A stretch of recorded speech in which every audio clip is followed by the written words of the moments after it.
The Alps, natural landscapes and cultivated landscapes. A habitat for humans, animals and plants shared by 14 million people in 8 countries with 1,000 protected areas. Some of the most magnificent landscapes on Earth, the birthplace of alpinism, these mountains still have a high biodiversity we should protect for future generations. Home to more than 30,000 animal species with very different needs. The lynx, for example, needs large territories to survive.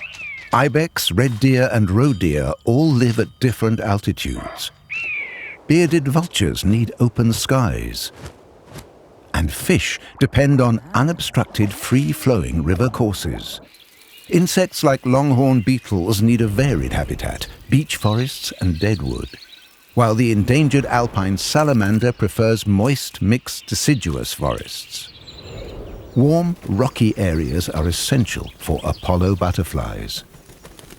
All of these habitats are needed to maintain alpine biodiversity. Intensive land use and infrastructure development threatens them all. Alpine biodiversity suffers from loss and fragmentation of natural habitats. Ecological processes are compromised by energy production, mass tourism and urban sprawl. Fewer and fewer protected areas are big enough to guarantee the survival of animal populations.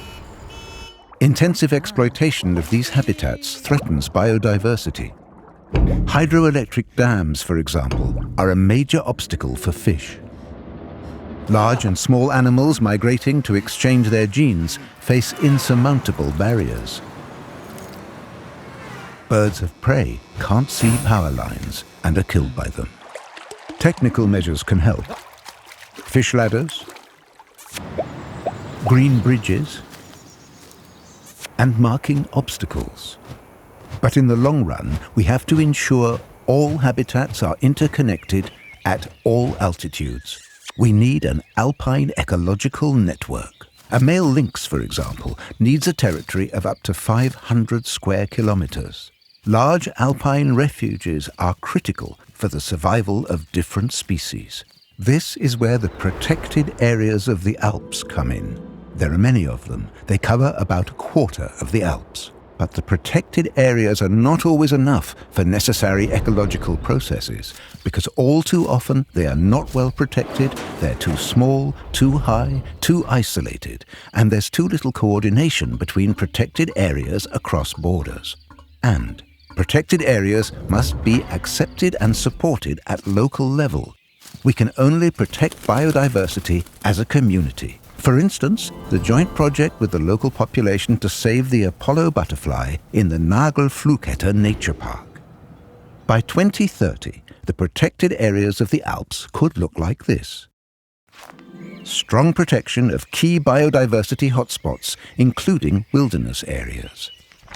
Diverse, interconnected habitats of sufficient size, including lakes, rivers, and as far as possible, unimpeded skies.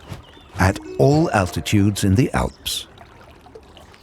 The key to nature conservation in the Alps is a modern, internationally coordinated strategy for protected areas that offers answers to today's urgent challenges like climate change and species loss. The Alpine Convention is the unifying element for international cooperation. Protecting biodiversity and natural habitats protects humans too. In intact habitats, pests don't thrive. Protected areas, today and tomorrow, working together for the Alps.